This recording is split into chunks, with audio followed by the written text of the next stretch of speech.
You ask Tiger to calculate. This deals with finding the midpoint between 2 points. The midpoint between the 2 points is 31.5, 6.5. Let's solve it step by step. Plot the 2 points and calculate the midpoint using the formula. The coordinates of point 1 are, x1 equals 67, y1 equals 84. The coordinates of point 2 are, x2 equals -4, y2 equals -71. PM represents the midpoint of the 2 points.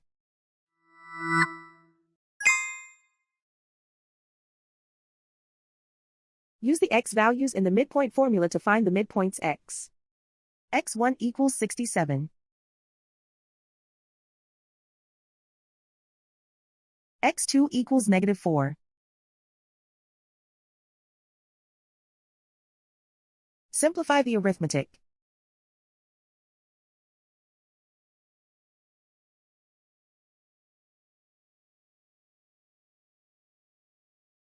Use the y values in the midpoint formula to find the midpoints y. y1 equals 84.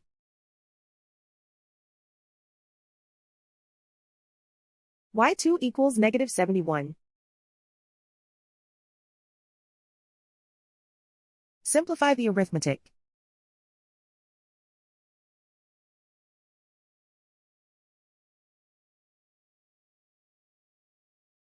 And so, the midpoint is 31.5, 6.5.